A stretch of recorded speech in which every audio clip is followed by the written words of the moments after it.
L'Allemagne, premièrement, est un pays qui a un très bon système universitaire. Je pense que la France et l'Allemagne jouent au niveau de la qualité des formations dans la même classe d'excellence, je pense.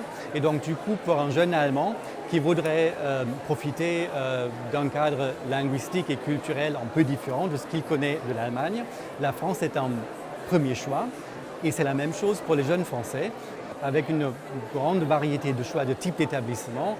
On trouve les universités classiques avec un profil de recherche, parmi lesquelles on trouve également les Fachhochschulen, un terme imprononçable pour les Français, donc les FH, donc des types d'établissements qui mettent de la pratique, une orientation professionnelle dans les formations qu'ils proposent. Et à côté, bien sûr, il y a les écoles d'art, de musique, de théâtre, d'administration, etc., qui sont également accessibles. Et tout ça, pour les jeunes Français, avec le bac en poche, sont des formations qui sont accessibles sous les mêmes conditions que pour les Allemands eux-mêmes. C'est-à-dire Allemands et Français, pour faire des études en Allemagne, postulent sous les mêmes conditions.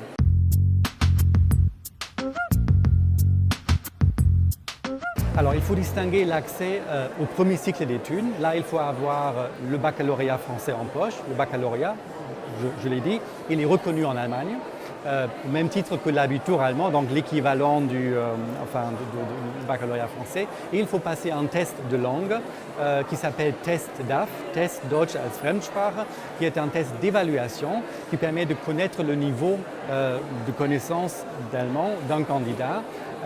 Et chaque faculté allemande définit en fonction de ses propres considérations le niveau d'allemand qu'il faut avoir minimum pour être admissible pour le cursus visé.